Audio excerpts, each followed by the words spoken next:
A Step into the Past Volume 15 Chapter 10. Book 15 Chapter 10, Another Sudden Change. The evening brought sudden showers which lasted half the night. Though the rain lightened eventually, an unending sheet of water covered the ground, and the sky was covered by thick dark clouds, creating a heavy dreary atmosphere. Xiang Xiaolong together with his two lovely wives, Madame Zhuang, Yuqi, and Yuning, and the child Zhuang Beiyi were all in the cabin sharing a meal. This is the first time the two parties have shared a meal together since they met, demonstrating that they have grown a little bit closer. Zhuang Beiyi periodically looked at Xiang Xiaolong with earnest admiration. Ji Yanran favored the child the most and couldn't help but ask, "What is the little master thinking of?" Zhuang Beiyi blushed instantly and lowered his head, replying, "Beiyi hopes to be Mr. Xiang's disciple, to learn the sword." Madame Zhuang and Yuqi Yuning, the two women, smiled and silently awaited Xiang Xiaolong's response. Xiang Xiaolong could not bear to hurt a little child's feelings, not to mention that his circumstances were desperate. He smiled and said, "Are you able to endure hardship?" Zhuang Beiyi puffed up his little chest boldly and said, "Beiyi is most able to endure suffering. If you do not believe me, you may ask my mother." Madame Zhuang exultantly said, "If he is able to learn from the number one swordsman west of Qin and the master of the king of Qin, this woman will be grateful to tears. Beiyi, quickly go pay your respects and offer the formal rites." Beiyi immediately raised his clasped hands in the formal rite before sitting down again. The atmosphere had turned even friendlier. Xiang Xiaolong knew that his spiritual and mental responsibility to the Zhuang family has now increased by 3 parts. Recalling that even if Zhuang Beiyi is able to ascend the Yunnan throne, he cannot escape his other disciple Xiao Pan's destruction of his country. He did not know whether to be happy or sad. Madame Zhuang kept glancing at him with her charming eyes. The other two ladies Yuqi and Yuning also ogled at him occasionally. Thankfully they were noble women, else their looks would have been even more seductive and their words more suggestive. Xiang Xiaolong did not mind responding, but it was more important to honor Ji and Zhao, the two lovely wives, so he was careful that his bearing and words did not overstep his boundaries. Hence, while the meal appeared exciting, only he was aware of his difficulties. At this moment, Wu Guang rushed in and whispered into Xiang Xiaolong's ear, "We found chiseling tools and a large jar of flammable oil at the bottom of the boat. It seems that this pack of sons of B.Ches wish to sink the boat and set fire to it at the same time, attacking us from both angles." Madame Zhuang and the rest quietly listened to the exchange between Xiang Xiaolong and Wu Guang. Xiang Xiaolong asked, "Did you manage to listen in on their conversations?" Under Xiang Xiaolong's planning, they had been equipped with all kinds of original eavesdropping devices, like the so-named next door ear, which was a copper cylinder shaped like a horn. This can be placed on a wall to amplify sounds from the other side, allowing one to listen in secretly. Wu Guang indiscriminately said, "Of course we heard. Even their sounds of taking a dump and taking a leak cannot escape us." The women all blushed at those words. Zhao Ji was annoyed and said, "Little Guang, can you please restrain yourself a little?" Xiang Xiaolong laughed and said, "Quick, say it out." Wu Guang first apologized to Zhao Ji, then said, "Their leader is called Cheng Xi, and he is the relative of the Minister of State Cheng Sunning's relative." From their tone of voice, it seems that they already knew Madame and her party would be heading for Shaochun these few days, and have deliberately waited here patiently for an entire month, seeking to murder everyone. Hey, I also feel like saying the same to them. As Madame Zhuang heard this, her expression changed slightly, but she lowered her head and remained silent. Xiang Xiaolong asked, "Is there anything else? Did they mention when they would make their move?" Wu Guang joyfully said, "Of course not. But they were not able to hide from us experts that they had prepared sedatives and mixed it in the water. Once they have drugged us, they would rape all the women, then scuttle the boat while setting fire at the same time." As Madame Zhuang, the 3 women heard the sensitive word rape, even their eyelids turned red. This time even Ji Yanran scolded, "Wu Guang, your mouth is really dirty, and you are extremely lacking in manners." Zhao Ji was actually worried about something else and asked, "Is there anything wrong with the water we are drinking now?" Wu Guang replied, "Of course there is no problem. Water that has been drugged has a strange smell/taste that needs to be masked by tea. Later if they bring a pot of tea over to entertain madam, you definitely mustn't drink it." Wu Guang's vulgar humor reminded Xiang Xiaolong of Wu Guo's refined humor, and even more couldn't help thinking of Zhaoye. Has Wu Guo been able to bring Zhaoye safely to Xianyang? This beauty has suffered greatly. Amidst the laughter and scolding, Wu Guang was chased away by Zhao Ji. Ji Yanran apologized to Madame Zhuang and the rest for Wu Guang's vulgar words. Madame Zhuang did not mind, and even said, "People like little brother Guang are authentic. Your servant has met many people who are sanctimonious and verbally full of benevolence, but have been secretly harmed by them without even knowing what it was all about." Ji Yanran said, "Madame's present trip back to Chu should have been a secret. How did Cheng Suning hear about this, such that he even sent men here to plot against you?" Madame Zhuang said in distress, "Nowadays I am unable to fathom who my enemies really are." At this moment, someone did indeed knock on the door. This person kneeled down and said, "Your servant has specially come to offer Qinjiang's speciality, soothing tea. The flavor may be a bit odd, but once you've drunk it you'll be relaxed and unafraid of the wind and the waves. It is a special offering from the governor official Chu to Madam and the young master." Madame Zhuang pretended to be elated and accepted the gift. After the person had left, Xiang Xiaolong leaned over to Zhao Ji's delicate ear and said, "Those people are really cooperative. We will have unbridled enjoyment tonight." Zhao Ji could not imagine that Xiang Xiaolong would say such naughty things to her in such a public setting and blushed instantly. As she saw their loving exchange, Madame Zhuang's originally bright and sparkling eyes started to tear. Before the battle has started, she has already lost. As Xiang Xiaolong and the rest pretended faint from drinking the drugged tea, the pack of scoundrels finally revealed their ferocious faces. Using silent and lightning-quick moves, the guardians knocked them down, subdued them and tied the lot of them up. The boat has landed in their hands. Xiang Xiaolong followed Madame Zhuang up on deck. He instructed the guardians to put the murdering scoundrels in a row and proceeded to interrogate them. The two banks of the river are shrouded in darkness. Though the rain has stopped, there was not a star in sight. Xiang Xiaolong coldly said, "Who is Cheng Xi?" The 30 bound enemies could not imagine that they already knew the name Cheng Xi, and were all startled. Nonetheless they all closed their mouths and remained silent with a defiant expression that implied, "Do you really dare to kill me?" Xiang Xiaolong quietly sighed, turned to Madame Zhuang and said, "Madam, please turn your head and avoid looking." Madame Zhuang steadied herself and said, "I am not afraid."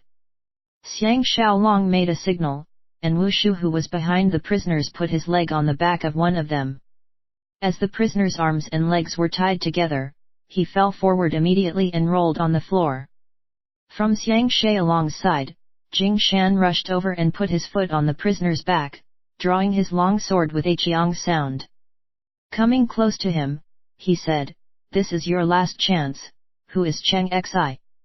That person would not yield and spat with a pi sound, giving a disdainful look. Jing Shan laughed coldly and waved his long sword. Blood splashed from that person's throat and he died violently under the long sword. With a dong-dong sound like rain, 2 of the prisoners were so frightened that they fainted on the floor. The legs of the rest of the prisoners started to tremble and their faces turned pale. They did not think that the other party would be so merciless. Madame Zhuang's face turned deathly white. She did not expect them to kill for real. She unconsciously leaned her delicate body against Xiang Xiaolong. Jing Shan nonchalantly wiped his blood-stained blade on the dead man before allowing the corpse to be brought aside. Zhuang Kong and the rest of Madame Zhuang's servants all bugged their eyes and stared blankly. Although killing in this era is no big deal to soldiers, but Jing Shan's calm cold-blooded attitude before and after the killing shocked both the enemy and themselves. In those days when Xiang Xiaolong selected his 18 guardians, his one criterion was persistence and resolve.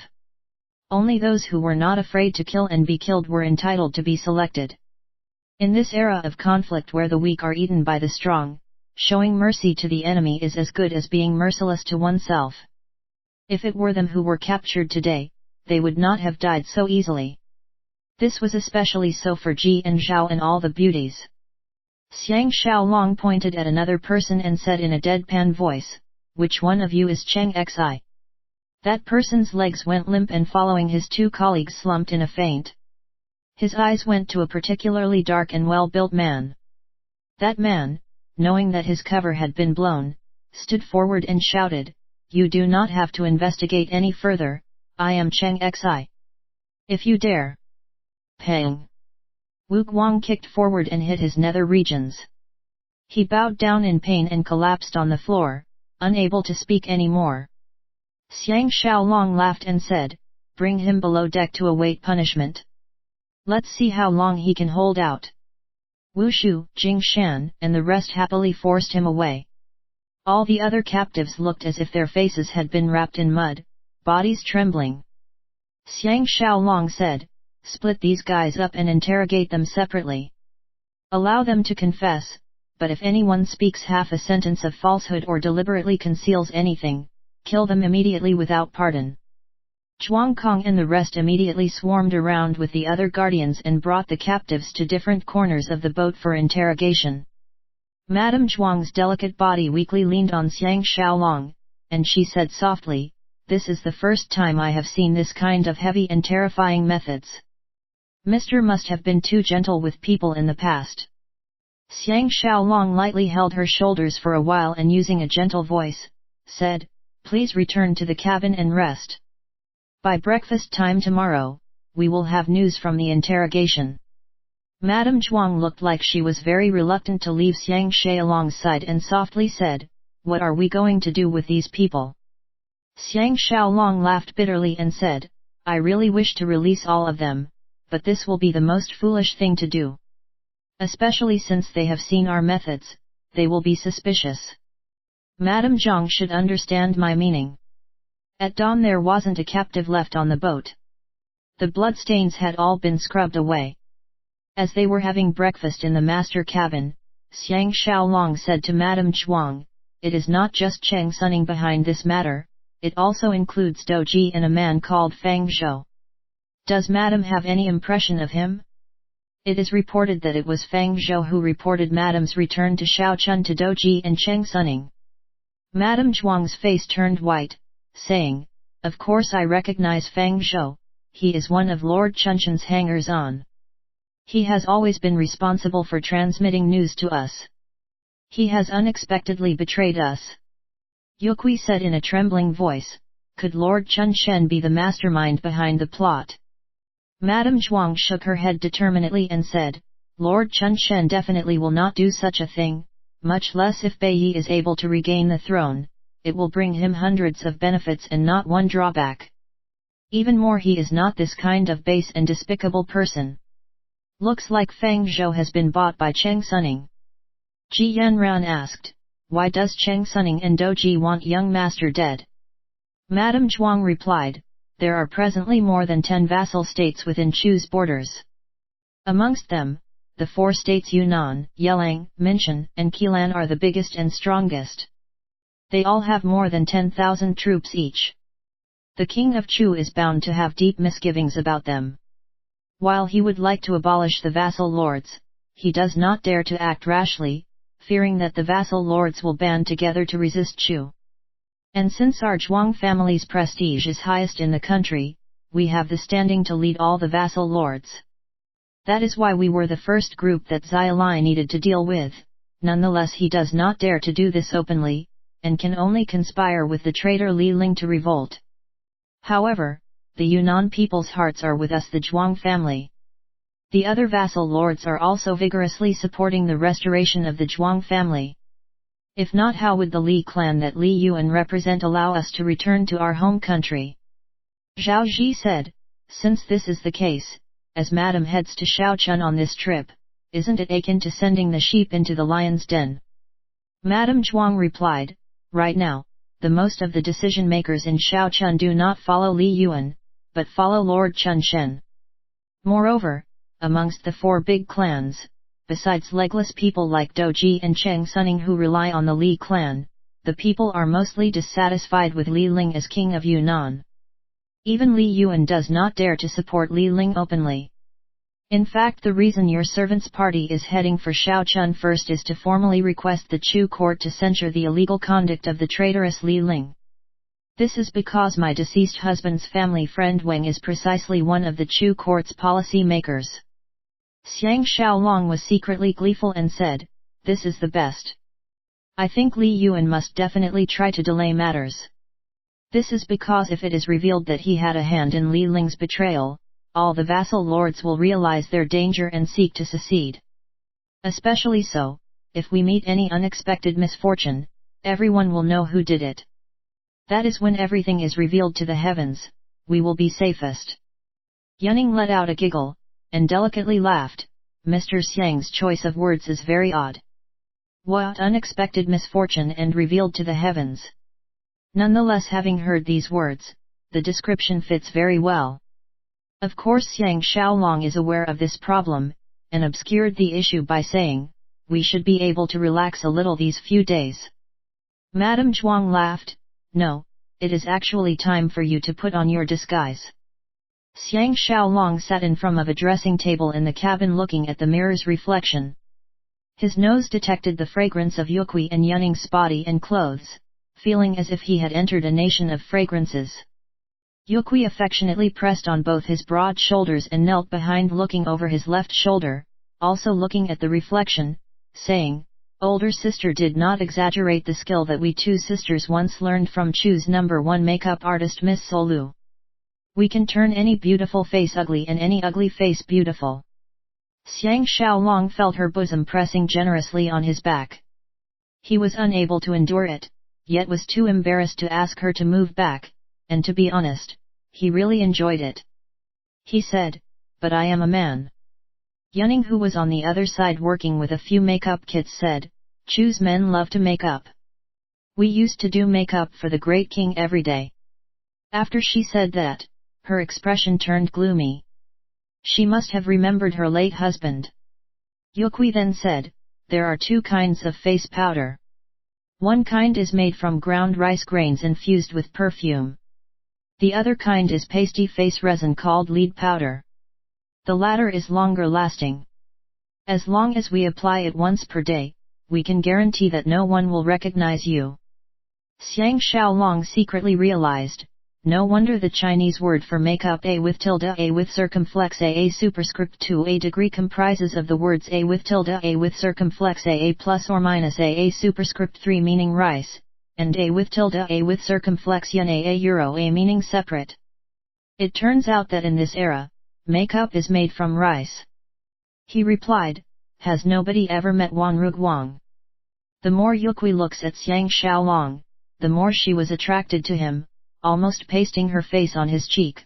Her charming eyes like silk, said, "Wanru Guang is from Yunnan, belonging to a clan from South Yunnan.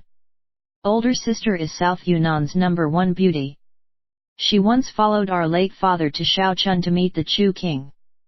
Before escaping to Qin, Wanru Guang had never set foot out of South Yunnan. Even Li Ling has never met him. It is difficult to find one person in Shaochun who recognizes him." Xiang Xiaolong reflected, no wonder the Yunnan people gave the Zhuang family so much support. It was because they used system of marriage. It need not be said that Zhuang wives all had the status of being the local clan leader's daughters. No wonder the Chu people were so fearful of Zhuang Beiyi's return to Yunnan. Yunning then came in front of Xiang Xiaolong and carefully examined his face. Xiang Xiaolong said, "It is 3 more days to Shaochun. Do the 2 madams really need to start work now?" Yunning rolled her charming eyes once and said angrily, "We need to experiment to find out which method is best to change your appearance. We might even have to come up with a special formula. A few days might not even be enough." The Yuqi at his back sighed into his ear and with a ne sound she asked, "Doesn't uncle like to be waited upon by us sisters? We know the techniques of Chinese massage and know best how to serve men." Once she has finished speaking, she began to knead his shoulder muscles. That is undeniably a very pleasurable experience.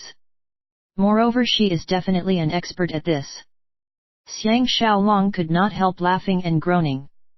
Yunning flashed her charming sister an annoyed look, then raised a small cup with a glue-like white substance and started to stir it with a pestle. She said, "Your skin is relatively dark. Your servant will make it look like you have not been in the sun for a long time. This will allay people's suspicion." She then carefully applied the lead powder on his face. It was very cool and refreshing, plus she was using her delicate finger to massage it on, so for a moment, Xiang Xiaolong forgot where he was. Yuqi, who was at his back, deliberated with her younger sister. "I think it is best to use some rouge to make his lip color lighter and to make his eyebrows coarser. Then dye his beard and hair would be most appropriate." Xiang Xiaolong jumped in surprise, saying, "What if I can't return to my original appearance? Wouldn't that be terrible?" Yuqi laughed until her whole body collapsed onto his back and panted, saying, "What a vain man! You only have to use a special lotion to wash it, guaranteed everything will disappear." Xiang Xiaolong nervously looked at the person that was gradually materializing in the mirror and said, "If I become some gaudily made-up guy, you can forget about me appearing outdoors in broad daylight." The two ladies laughed until they had to bend down. Yunning took the opportunity to bury her head in his chest. Yuqi then said, "The highest form of makeup is to cause people to think that there is no makeup. If you do not believe, take a look at us and elder sister." Xiang Xiaolong looked at the two of them a few times. Indeed, they did not look heavily made up. He then put his mind at ease, wholeheartedly enjoying the two delicious women's service. After Yunning had completed his facial makeup, she began to draw on his eyebrows and emotionally said, "Of the men that my sisters and I have met, Mr. Xiang is the nobleman who observes the most propriety. But do you know that your two servant sisters are perfectly happy to wait upon Sir Xiang?" Yuqi, who was at his back, then started to dismantle the hero's ornaments on his head and said, "Thinking that after we reach Yunnan, your servant sisters will have to split with Sir Xiang leads us to feel dispirited. But thinking about the love that our late father gave to us, your servant sisters' gain and losses count as nothing." Xiang Xiaolong did not think that they would reveal their feelings openly and felt a little moved. If they had not met him, Madame Zhuang's entire party would no doubt have been killed, and even more, the women would have had to suffer insult. The three ladies are nonetheless returning to Chu on behalf of their late husbands without a second thought. Such real self-sacrificing valor calls for one's veneration. As he was wondering how to answer them, Madame Zhuang came in with the company of Zhao Ji to have a look at him. Zhao Ji almost couldn't recognize her husband. She was astounded and said, "Elder sisters Kui and Ning are brilliant, looks like I and sister Yanran should get a makeover too." Madame Zhuang said, "As long as you dye your hair a little grey, you will look approximately 10 years older. And if you cover yourselves with a face towel, nobody will recognize you." Xiang Xiaolong looked at himself in the mirror. His confidence increased as he figured that even if he bumped into Li Yuan and Tian Dan face to face, he could guarantee that they would not recognize him, especially if he put on some Yunnan-style attire.